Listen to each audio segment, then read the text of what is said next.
This song is directed by writer Vicky Prasad. चलो madam तैयार और इस देखो तो जवानी देखी जो तारे चले कच्चे झाड़ को सुंदर हवा दे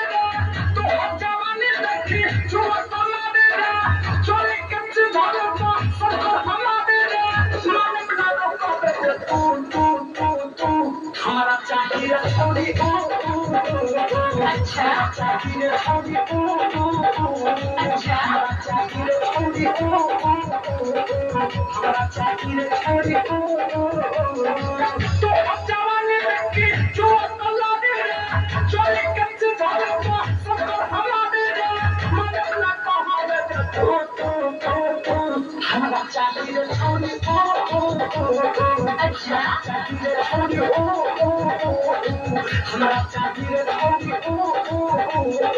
हमारा चाहिए थोड़ी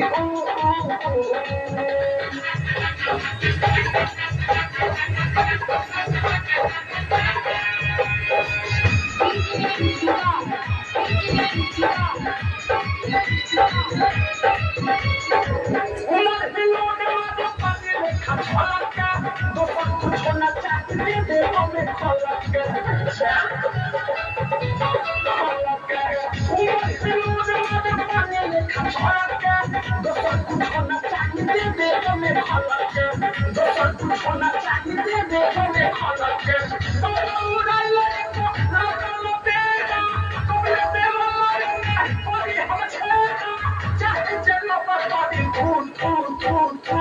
हमको चाहिए थोड़ी हमको चाहिए थोड़ी हमको चाहिए थोड़ी हमको चाहिए थोड़ी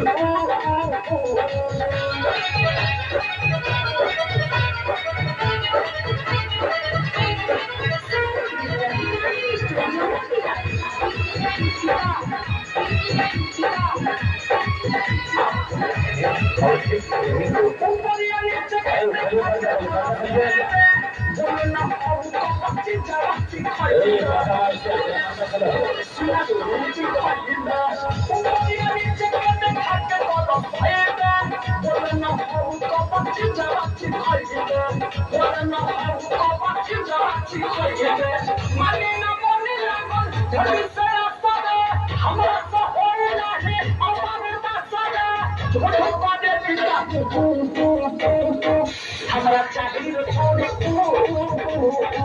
हमारा चाहिए थोड़ी हमारा चाहिए थोड़ी हमारा चाहिए थोड़ी तो जवानी देखी जो अल्लाह दे चले कच्चे झाड़ों को सुंदर हवा दे मन अपना कहावे हमारा चाहिए थोड़ी